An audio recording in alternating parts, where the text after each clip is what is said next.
Loki, you crazy. Lifetime. Every now. Welcome to yet another episode of Mentors Mentality. I am Sabelo Shongwane, otherwise known as Coach Sabza. All right, today's topic is support system, meaning friends, family, husband, wife, deem it as you will, but support system mainly. Okay, as always, I will give you a life or a sports example that relates to soccer from my personal experiences and give you that lesson through the sport and how I applied that in life, and a lesson in life or a situation or experience in life where that lesson really helped me out a lot. So, support system, I'll say, I'm sure you've heard the saying before, show me your friends and I'll tell you who you are, right? It's a very general statement, but in depth, I think it really speaks to knowing your friends. If I had the opportunity, if I had the opportunity to know who and how your friends are, I could really determine the direction that you are taking, right? And that's just to say the circle that you keep around you matters a lot. It really does, in more ways than one, right? So in the past, I used to, in high school, I remember in high school, I used to get to the end of my school day.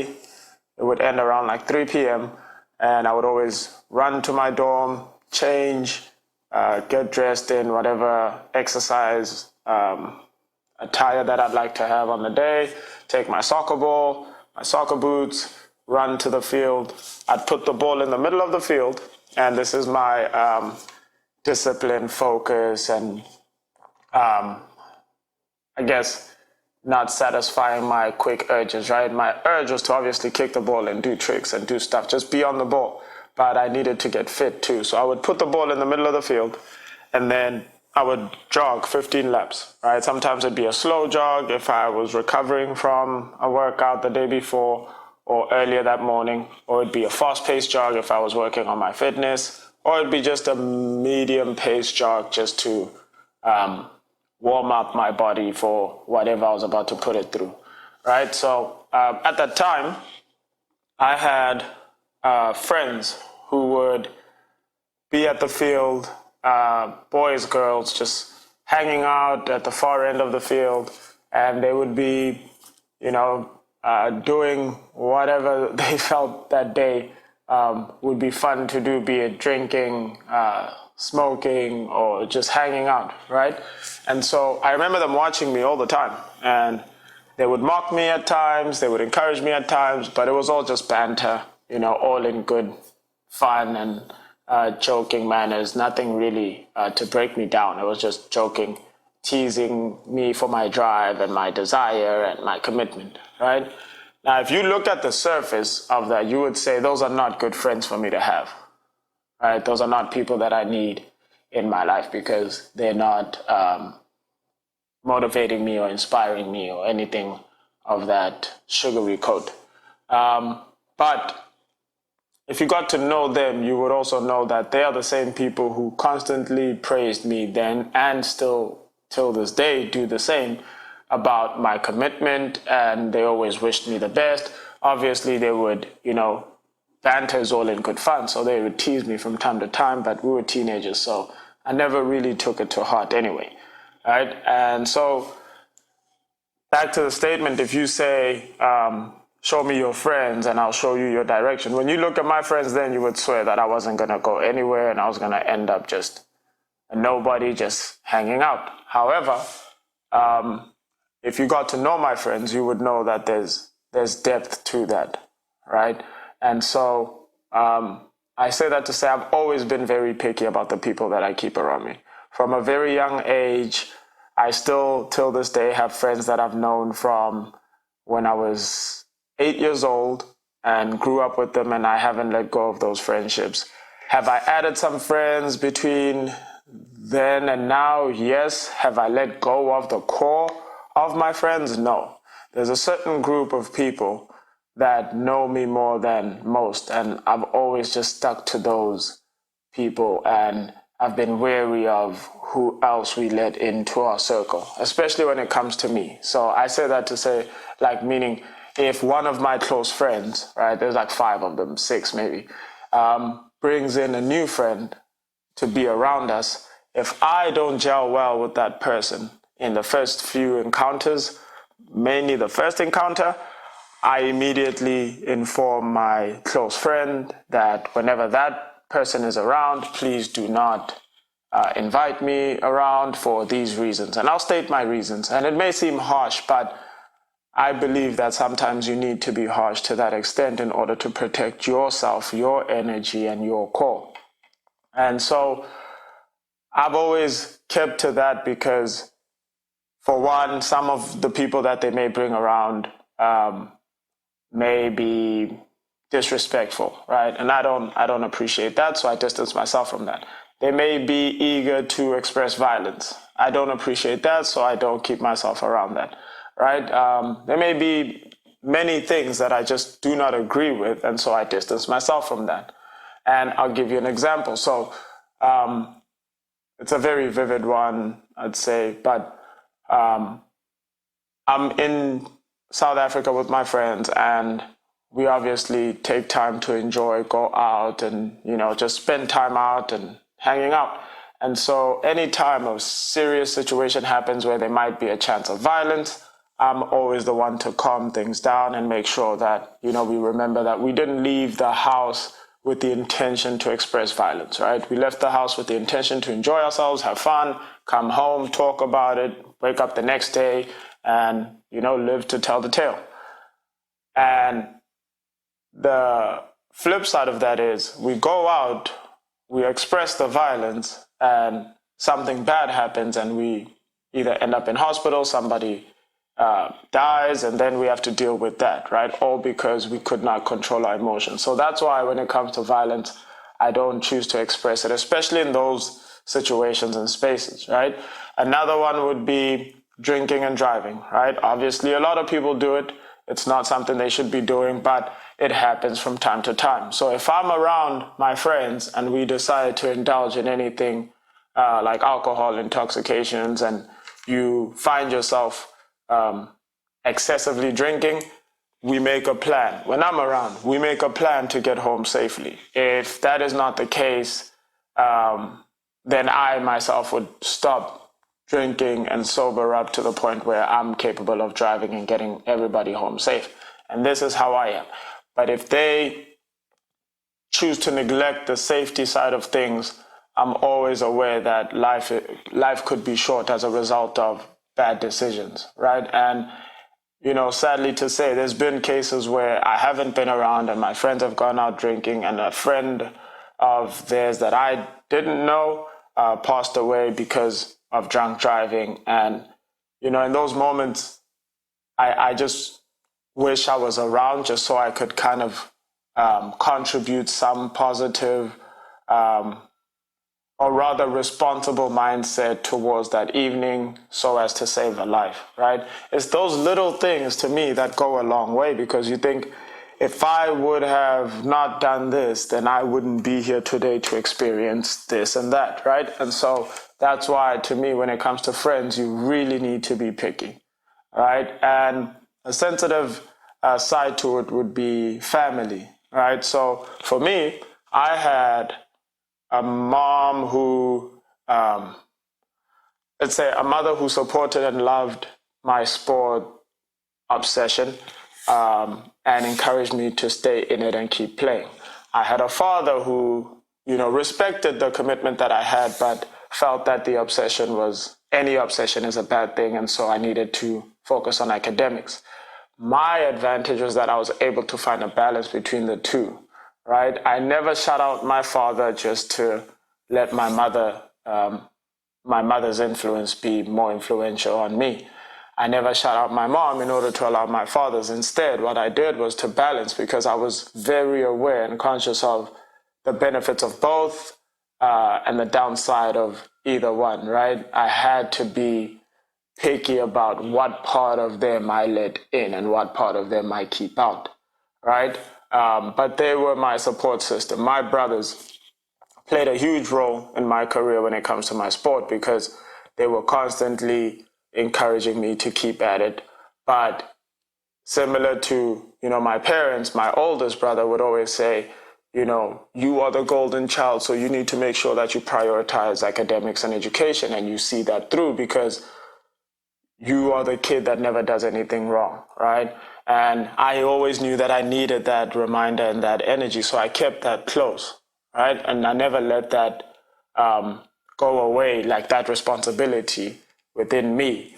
And that related to my sport, but also in life, right? I remember in college, I had a friend named Felix. So Felix played with me at Central Baptist College, a Kenyan guy, very close friend of mine. And Felix, everybody used to tell me I was good, right? Everybody around me, you're so good, you're great, you're this, you're that, you're going far in the sport. And Felix would always tell me what I lacked. Now, when you think of that energy, it seems negative, right? Because now everybody's giving me good praise. But the funny thing is, those that gave me good praise in abundance were hardly ever around me. Whereas with Felix, I kept Felix close because I needed to know the truth all the time. I was very picky on the truth and honesty. And so I kept Felix very close to me, and he was always the one telling me, you're being irresponsible by doing this. You're not doing this enough. On the field, this is on and off the field advice, right? On the field, this is what you need to be doing more of.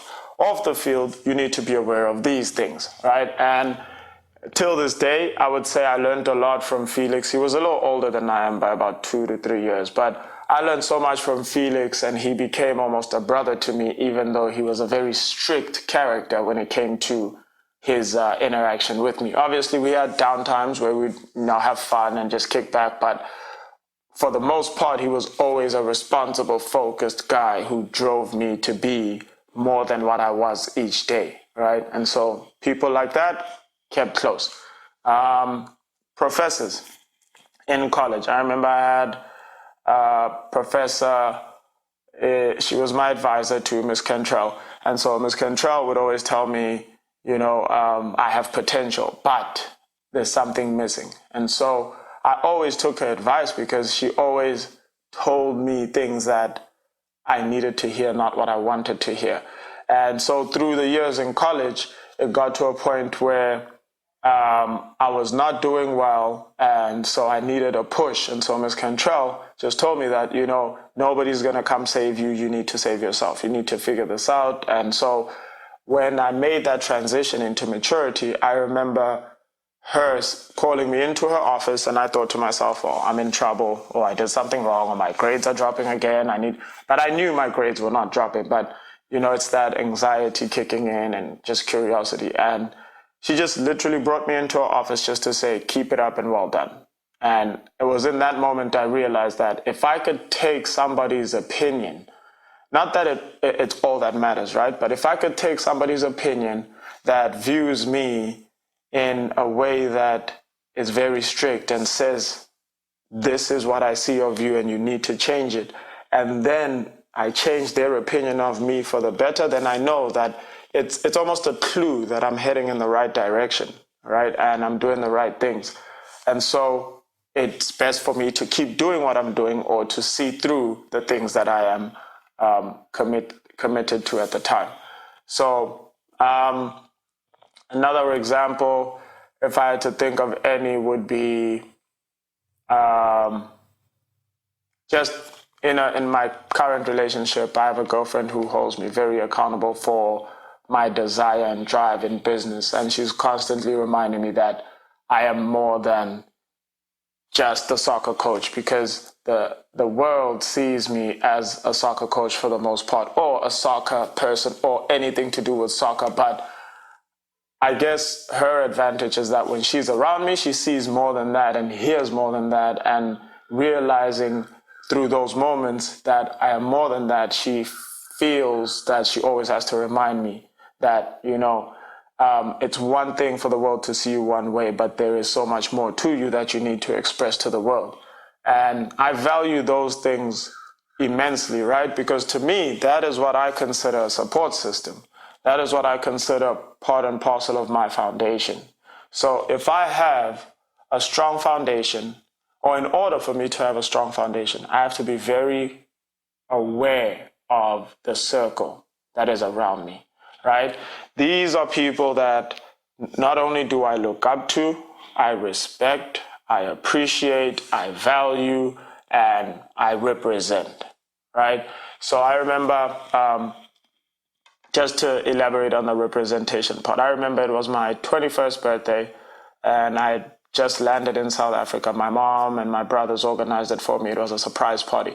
I knew I was going to have a party. I just didn't know where, how, who was coming and everything, right? I had friends from all over show up, from my neighborhood, my primary school, my elementary school, my old neighborhood, my high school, and family members too. And it was just an overwhelming feeling to have so many people that I had a history with be there for me on that day, because I had left and came to America, and so I'd lost a lot of connections, or just networking with them was no longer like a common thing.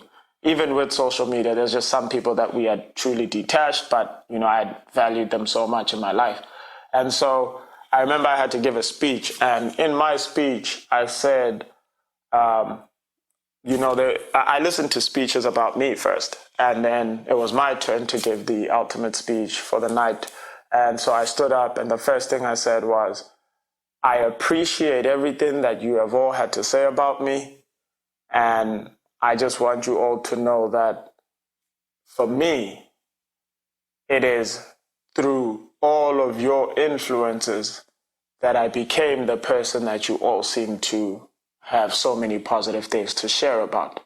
All the praise that you guys give me stems from what I consider your influences towards me. And that is kind of, alluding to the topic that I'm discussing, which is a support system. What I was essentially saying was, I would not be the person that I am today if it wasn't for the people that I chose to have around me and the influences that they had on me. Because there are people who taught me so many different things, right?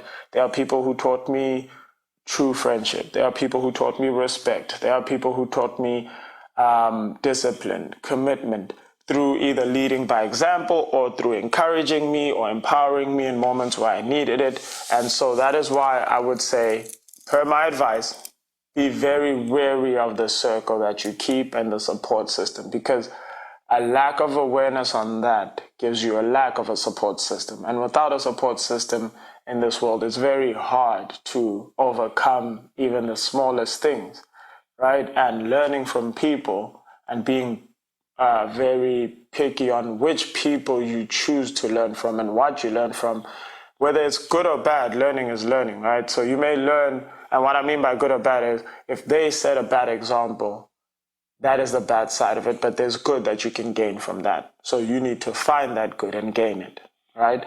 Then there's people who lead by example by doing a good thing, and you see that you lack that goodness and you can apply it to yourself later on in life. And that's what I'm meaning. I'm not saying learn the bad things and become bad like they are. So don't misinterpret that.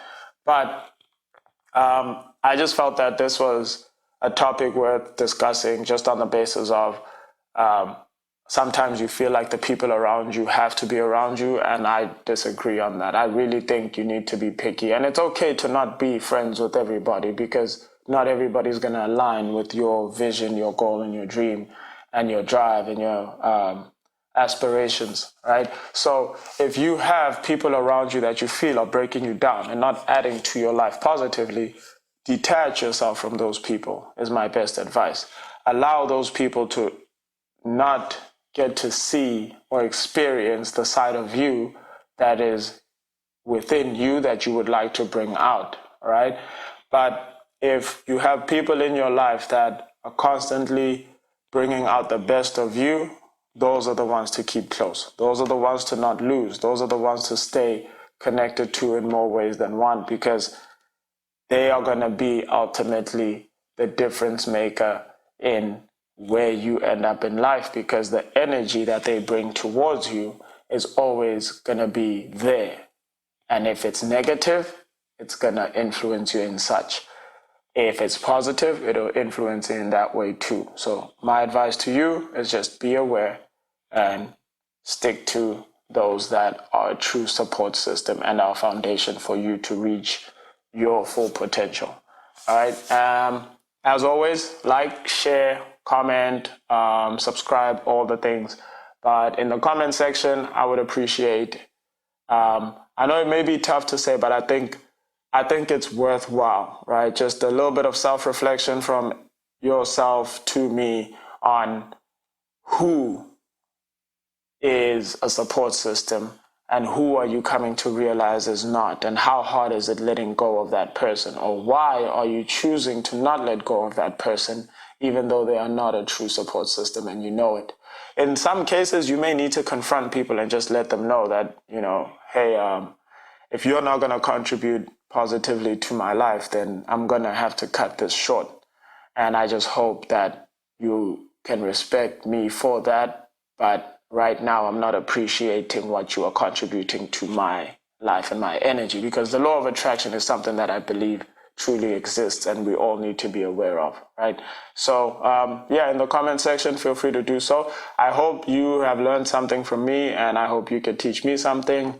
Like I say, as always, I'm open to learning from any and everybody in more ways than one.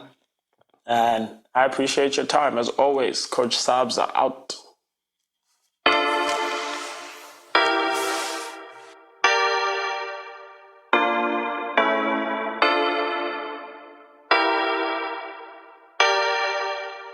Damn, Floki, you crazy. Lifetime. Every time.